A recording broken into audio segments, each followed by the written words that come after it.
அரசியல் பிரமுகர்கள் கட்சியை கலைத்து விடுவேன், அரசியலை விட்டு விலகுவேன் என்று கூறுவது குறித்து மக்கள் கூறிய கருத்துக்கள் என்ன என்பதை தற்போது பார்க்கலாம்.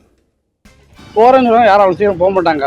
அது மக்களை தூண்டி விடுறத வேலை தான். கண்டிப்பாக உங்கள்கிட்ட வந்து நேரடியாக மறுபடியும் ஓட்டு கேட்டாங்கன்னா என்ன சொல்லுவீங்க? மறுபடியும் அவங்க ஓட்டு போட மாட்டாங்க. கண்டிப்பாக தான் சொல்கிறது முழுசாக சொல்லுவாங்க.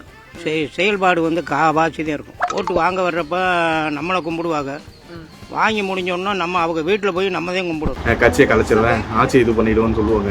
அவங்களெல்லாம் பார்த்தோம்னா நம்ம வந்து இப்போ இன்னைக்கு என்ன காமெடி பண்ண வந்திருக்குன்னு கேட்கணும் போல தோணுது. ஏன்னா நம்ம வந்து டெய்லி அரசியலை பற்றி பார்த்துட்டு தான் இருக்கிறோம்.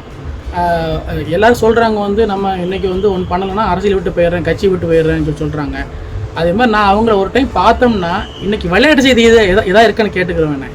இதான் என்னோட இது கேள்வி. ஏன்னா ஒரு சொல்கிறதுக்குள்ள விளையாட்டு செய்தி மாதிரி இந்த கட்சியை கலைச்சிடுன்றாங்க, ஆனால் அரசியலே தான் இருக்காங்க. அவங்களுக்கு அதெல்லாம் பொய்யுங்க. அரசியல்வாதிகளாலே ஊழல்வாதிகள் தானே. அதெல்லாம் பொய்யுங்க. அரசியல்வாதிகளாலே ஊழல்வாதிகள் தானே. அதெல்லாம் கலைக்கவே மாட்டாங்க.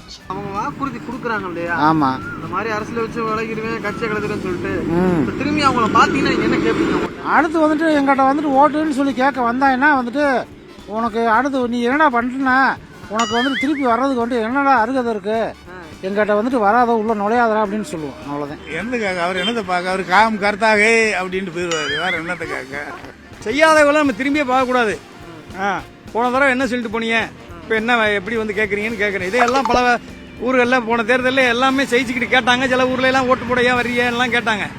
அந்த நேரத்தில் அவங்க வந்து சொல்லிடுறாங்க, நம்மளும் ஓட்டு போட்டுறோம். இந்த அரசாங்கத்துக்கு நம்ம சொல்கிறோம். என்ன சொல்கிறாங்க, செய்வோம், ஆவணை செய்வோம், அதை செய்வோம், இதை செய்வோம் தான் சொல்கிறாங்க. இப்படியே நம்பித்தான் நம்ம போட்டுக்கிட்டே இருக்கோம். அதான் சொன்னதை செய்யணும். ஒரு 90% செய்யணும். அதை தான் மக்களுடைய எதிர்பார்ப்பு.